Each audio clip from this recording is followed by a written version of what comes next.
E aí, povo de Deus, seja muito bem-vindo ao canal 7 de Teologia. Aqui é o professor Sérgio Lentz e hoje é dia de Escola Bíblica Dominical. Claro, a pré-aula, mas será a aula do dia 24 de dezembro de 2023. Que legal, hein? Chegamos finalmente nessa linda data festiva que comemoramos em todo mundo cristão como sendo a véspera do nascimento do nosso Cristo. É claro, você vai talvez me criticar dizendo: professor, sabemos que o nascimento de Cristo nesse mundo foi no mês de outubro, provavelmente, e não em dezembro, que essa data de dezembro coincide com o solstício de verão e com o paganismo, e foi Para um pouquinho comigo e pensa o seguinte: não é muito melhor que nós tenhamos cidades inteiras, povos, pessoas, famílias se confraternizando, trocando presentes, enfeitando as casas, organizando ceia de Natal, fazendo cultos especiais, relembrando o nascimento bendito de Cristo nesse mundo? Não é muito melhor? Como diria o salmista, Oxalá, eu não gosto dessa expressão, mas vamos lá, que quem dera que o Senhor fosse comemorado em seu nascimento todos os meses, de janeiro a dezembro, e assim nós teríamos um mundo muito melhor. Inclusive, para que você pense nessa data de 24 de dezembro, na nossa escola bíblica dominical, o tema é o propósito de missões. E é exatamente isso. Jesus veio a esse mundo para tornar conhecida a salvação que ele mesmo adquiriu com a sua morte no Calvário. E é muito legal isso. Você não acha? Você não concorda comigo? Mas, antes de tudo, é claro, nós precisamos lembrar que estamos, além de estar terminando o ano, né, esse segundo semestre que é bastante corrido, bastante complicado, muitas confraternizações, muitos encerramentos, enfim, muitos compromissos, e acabou tomando o tempo e eu não consegui gravar mais vídeos além da escola dominical, e vamos ver se retornamos isso aí a partir da próxima semana. Então, vai deixando aquele joinha esperto lá embaixo, entra aí, se inscreve, é quase certo que o seu nome já não está mais inscrito, dá uma conferida lá e compartilha para que nós possamos voltar a crescer e fazer esta palavra conhecida. Ok? Dito isto, vamos pensar no textuário desta lição, que claro tinha que ser o apóstolo Paulo, né? E ele então vai nos dizer em 1 Coríntios 9,16: porque se anuncio o evangelho, não tenho do que me gloriar, pois me é imposta essa obrigação, e ai de mim se não anunciar o evangelho. Está aí a máxima dita pelo apóstolo Paulo há quase 2000 anos atrás. A verdade prática vai nos dizer dessa maneira: pregar o evangelho a toda criatura não é uma opção, mas uma imposição divina. Aí eu quero, lá na introdução da lição, destacar a primeira frase que diz: o propósito da igreja neste mundo é o de proclamar a mensagem de Jesus, ou a mensagem de salvação, até Jesus voltar.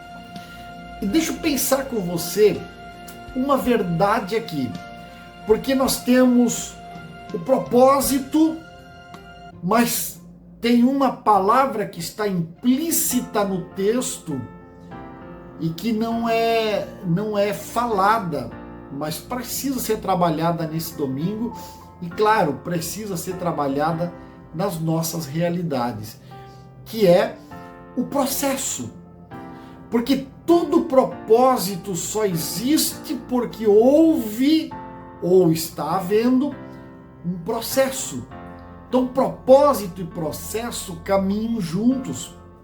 E deixa eu dizer para você, não para você que já serve a Deus, não para você que já é cristão, que já professa o cristianismo. Não. Deixa eu dizer para você que talvez me assista pela primeira vez, ou quem sabe já acompanha o canal, mas ainda não fez uma decisão clara, real, pública de fé em Cristo Jesus. O propósito, ele só vai existir, que aqui no caso o propósito da vida de um cristão é pregar o evangelho, é disseminar a palavra, é falar as boas novas, é dizer que Jesus veio, mas também voltará. Quando ele veio havia uma obra, quando voltar haverá outra. Ele veio para salvar, quando voltar, voltará para condenar. Mas a palavra processo que precisa ser observada aqui, e mais uma vez, falando a você que ainda não fez uma declaração de fé pública em Cristo. Esse processo, ele envolve o que eu chamo de o tríplice PPF. É o processo passado, é o processo presente e o processo futuro. Então perceba que para eu, cristão, colocar o propósito de Deus em andamento na minha vida, fazer com que ele se cumpra na minha realidade, eu preciso lembrar do processo. E o processo não fui eu que fiz. O processo foi Cristo quem fez. O processo passado, eu não estava lá, mas Cristo foi. Aliás, ele veio, ele desceu do céu, abdicou da sua prerrogativa divina, dos seus direitos como Deus, para tornar-se homem. Sendo homem, abdicou dos seus direitos, aqueles do artigo 5º da Constituição brasileira, ele abdicou, e indo inclusive até a cruz, para, sendo humilhado na cruz, permanecer lá até a sua morte. E é esta morte de cruz que lhe permitiu o acesso à presença de Deus como um sacrifício perfeito, aquele que eu não podia apresentar e nem você. E por oferecer um sacrifício perfeito, ele poder retornar, e a sua ressurreição trouxe uma nova perspectiva de futuro para a humanidade caída. Pense comigo, alguém que estava com um bilhete de passagem para Chernobyl, um local que não pode seres humanos viverem por conta da radiação, então é um destino de morte. O seu bilhete de passagem pode ser substituído, se você desejar, por um bilhete de passagem, quem sabe um paraíso nas Ilhas Maldivas ou lugar parecido. Então, o processo, ele não envolve só passado que Cristo fez. O processo, ele envolve presente. E o presente é o que Cristo está fazendo por intermédio do seu Santo Espírito, derramando sobre toda a carne a sua graça para que você, assim como eu um dia já o fiz, possa perceber as maravilhas do céu à nossa frente, à nossa disposição. Você, como eu, não perceberia o céu se o Espírito Santo de Deus não estivesse trabalhando em nosso coração. Então o processo envolve o presente, mas o processo também envolverá o futuro, porque há um juízo destinado a este mundo e toda a humanidade que nele estiver, que é inevitável. A própria ciência aponta para um colapso, ou muitos colapsos, um conjunto de colapsos no mundo inteiro, seja hídrico, seja nos ares, seja no sol, seja na crosta terrestre, na natureza de um modo geral, um desequilíbrio geral que a Bíblia traz para nós com a palavra juízo de Deus sobre a humanidade. Dá uma olhadinha no capítulo 16 de Apocalipse e você vai ver as taças da ira de Deus, nada mais são do que os juízos de um mundo que está caminhando para a sua própria destruição. E é aqui que o processo envolve também o futuro, porque Deus não nos destinou à ira, mas para a salvação em seu Filho Jesus. Você vai perguntar, professor, e onde é que entra o propósito nisso tudo? O propósito está na chamada sobre a vida do cristão. Porque o ponto 1 da lição, o alvo da igreja missionária. E aí ele vai trabalhar sobre o fundamento da realidade salvífica. E vai, inclusive, fazer um paralelo em cima do termo salvação, tanto do capítulo 5 e o versículo 9, como do capítulo 28 de Mateus, do 18 ao 20, onde ele fala que a salvação está proposta a toda a carne, assim como o juízo também. E aí há uma frase que eu destaquei no ponto 2, um propósito global, diz: essa noção da universalidade ou totalidade relacionada ao alcance do Evangelho nos responsabiliza como parte integrante desse poderoso e grandioso projeto de Deus, chamado obra missionária. É aqui que no ponto 2 da lição, ele vai falar sobre a responsabilidade de todo cristão, que é pregar o Evangelho. E aí vem uma palavra que o meu quiroprata disse para mim: você faz tudo que gosta da vida? Claro que a minha resposta foi não, eu não faço tudo que gosto. Eu tenho muitas atividades, muitas tarefas que eu não gosto de fazer, mas preciso fazer. Ao que ele me disse, então, atividade física para que você tenha qualidade de vida nos anos vindouros é extremamente necessário o seu corpo, mesmo que você não goste, você vai ter que fazer. E a mesma coisa eu aplico para a nossa realidade, agora falando a cristãos. Você gosta de fazer? Claro, nem tudo nós gostamos. Hoje, no universo das facilidades que nós temos, é muito melhor você e eu irmos para um shopping com ar-condicionado do que estarmos na rua com esse calor ou fazendo uma visita, quem sabe, alguém doente, acamado, que não pode nem ligar o ar-condicionado no quarto, e você chega na casa suando e sua mais ainda ao ver a pessoa acamada, doente. Nós não gostamos, isso não é bom.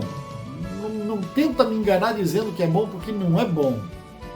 Mas não é uma questão de gostar, é uma questão de pensar que, ó, tic-tac, tic-tac, tic-tac, o tempo está passando, a minha vida está se esvaindo, a sua também, a eternidade se aproxima cada vez mais de nós e nós não fomos chamados para gostar da obra missionária, mas para fazer a obra missionária. Então, responsabilidade não envolve somente gostar de fazer, responsabilidade envolve arregaçar mangas e fazer. Se eu perguntar para as mulheres e para os homens também que cuidam das suas casas, eu mesmo algumas vezes me meto a MasterChef. Se você perguntar para mim se eu gosto depois de fazer uma comida, um alimento rebuscado e sujar muitas louças, se eu gosto de limpar louça, fogão, forno, claro que não, ninguém gosta, ninguém faz isso por gosto, mas é responsabilidade. Ao término do preparo do alimento, ao colocá-lo sobre a mesa, de deixar a pia limpa, o fogão limpo, o forno limpo, as louças limpas, enfim. Faz parte. A mesma coisa acontece com os cristãos. Você pode não gostar de testemunhar de Cristo, de contribuir para a obra missionária, de de se dispor, inclusive, a fazer missões dentro da sua vocação, da sua chamada, do seu dom e do seu talento. Ela vai ter que fazer, porque, mais uma vez, tic-tac, a hora está passando. E nós vamos ser chamados para nos encontrar com Jesus nos ares e teremos que dar conta de todas as coisas que fizemos.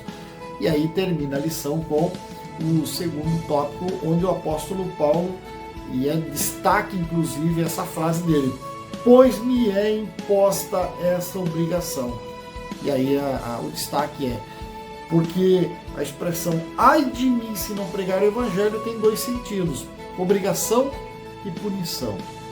Quer dizer, se eu sou contratado em uma empresa para ser um atendente de balcão ou para ser um operador de produção, na minha carteira não está escrito missionário. Eu tenho que ir lá atender o balcão ou ser um executor de uma produção. Mas na vida, se eu sou chamado por Cristo, se eu sou salvo por Ele, se o seu Espírito Santo me concede dons e talentos e eu não negocio isso, não vai adiantar eu chegar naquele dia e dizer: Senhor, eu sabendo que eras rigoroso, enterrei na terra os talentos que me deste. Está aqui, toma de volta a mina que me deste.